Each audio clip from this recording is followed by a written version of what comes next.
여러분 안녕하세요, 강쌤이에요. 오늘은 슈퍼토끼로 독서록 쓰는 방법에 대해 여러분과 함께 알아보려고 하는데요. 그럼 경주에서 쓴 패배를 맛본 슈퍼토끼 제빨라는 어떻게 되었는지 이야기 속으로 들어가 볼게요. 느림보 거북이쯤이야. 와! 거북이가 토끼를 이겼다! 내가 지다니 말도 안 돼! 잘난 척 하더니 꼴 좋다. 제빨라도 이제 한물 갔나봐. 경주에 진 토끼 제빨라는 동물들의 웃음거리가 되었어요. 토끼는 모든 일이 꿈이길 바랬죠. 하지만 현실은 아무것도 바뀌지 않았어요. 두고 봐, 이제 다시는 달리기 따위 하지 않을 거야. 과연 달리기 재능을 가진 토끼는 절대 달리지 않게 되었을까요? 그 이야기가 궁금하신 분들은 저의 슈퍼토끼 영상을 참고해주세요. 자, 그럼 본격적으로 책을 읽은 후 독서록 쉽게 쓰기 시작하겠습니다. 독서록 쓰기 순서에는요, 첫 번째, 마인드맵을 그릴 거예요. 두 번째, 이 책의 주인공인 제빨라에 대해 탐구해보는 시간을 가져볼 거예요. 세 번째, 책을 읽고 느낀 점을 써볼 거예요. 네 번째, 질문 만들기를 해볼 거예요. 그럼 마인드맵을 살펴볼게요. 여러분도 잘 아시다시피 토끼와 거북이가 경주를 했는데요. 토끼가 경기 도중 잠을 자는 바람에 글쎄 느림보 거북이가 우승을 하게 됐어요. 대중들은 새로운 스타 꾸물이에게 환호하기 시작했죠. 그러면서 토끼가 잘난 척해서 진 것이라며 굉장히 고소해했어요. 토끼는 마음이 어땠을까요? 경주에 진 토끼의 반응은요, 패배를 인정하지 못했어요. 그래서 토끼는 동물들에게 변명하려고 했어요. 배가 아파서 그랬다는 둥, 내가 잠깐 잠이 자서 그랬다는 둥 변명을 했죠. 하지만 아무도 토끼의 말을 들어주지 않았어요. 그러고 나서 토끼는 좌절했고 다시는 달리지 않기로 결심을 했습니다.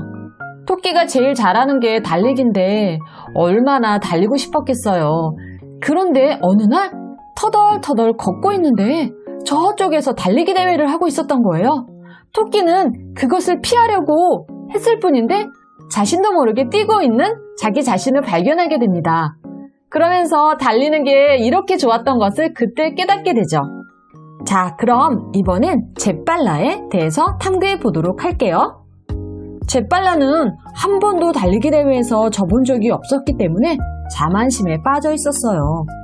그런데 경주를 하고 나서 그것도 느림보 거북이에게 진 것이죠. 절대 패배를 인정하지 못했어요.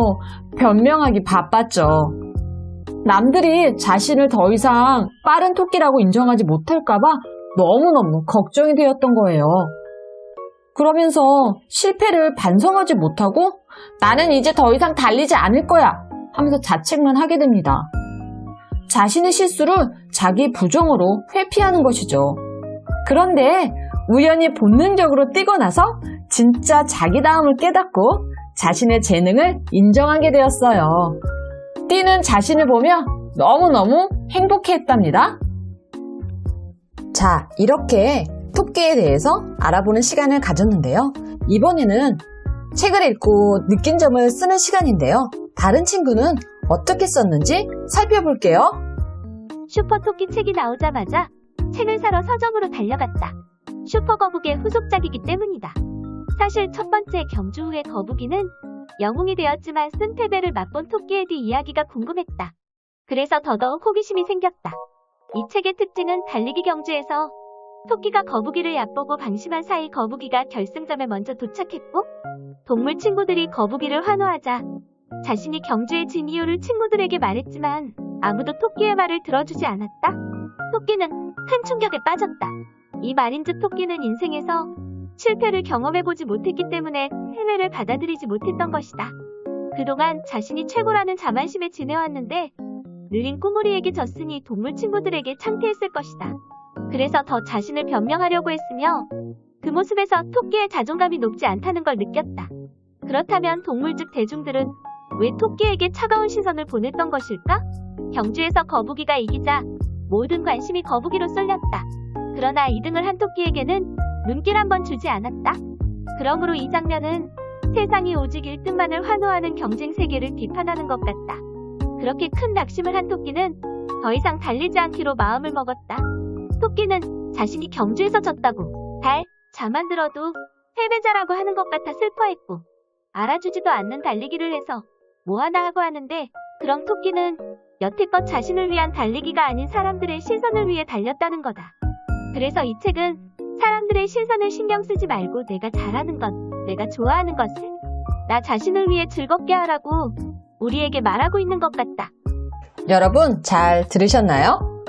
자, 이번에는 꾸물이와 잿발라의 같은 점과 다른 점에 대해서 한번 생각을 해보려고 해요. 재밌는 비교가 될 수 있을 것 같아요. 자, 그럼 살펴볼게요. 타인에 대한 시선이 서로 비슷했는데요. 슈퍼 거북이 된 꾸물이는 동물 친구들이 슈퍼 거북이 왜 이렇게 느리냐며 수군댈 때 꾸물이는 엄청 걱정했어요. 이번에 잿발라는요, 패배를 하고 나서 동물 친구들이 더 이상 자기를 세상에서 가장 빠른 토끼로 인정하지 않을까봐 엄청 걱정이 되었던 것이죠. 자, 이번에는 꾸물이와 잿발라가 서로 달랐던 점인데요. 꾸물이는 동물 친구들이 왜 이렇게 느리냐며 수군댈 때, 그래, 내가 이번에는 진짜 노력해서 세상에서 가장 빠른 거북이가 되어보자 해서 밤낮으로 열심히 노력했어요. 그래서 진짜 빠른 슈퍼 거북이 됐죠. 하지만 토끼는 동물 친구들이 그래, 잘됐다 이러면서 수군댈 때, 그래, 난 이제 더 이상 달리지 않을 거야 하면서 달리기를 그만두게 됩니다. 토끼와 거북이는 이렇게 서로 노력하는 부분이 달랐어요. 자, 이번에는 질문하는 시간을 가져볼 건데요. 여러분은 어떤 질문이 떠오르나요? 저는 이번에 잿발라에게 질문을 해보도록 하겠습니다. 토끼는 경기 도중 왜 잠을 잔 걸까? 매번 1등만 하다가 지면 어떤 기분이 들까? 패배를 인정하고 반성하는 시간을 가졌다면 어땠을까? 동물 친구들은 왜 토끼의 말을 들어주지 않았을까? 나는 어떤 재능이 있을까? 이렇게 질문하기까지 살펴보았는데요. 선생님이 한 이야기들을 잘 보고 나의 독서록 쓰기 적용해 본다면 쉽고 재미있게 독서록 쓸 수 있을 것 같아요. 그럼 저는 다음 시간에 재밌는 이야기로 다시 돌아올게요.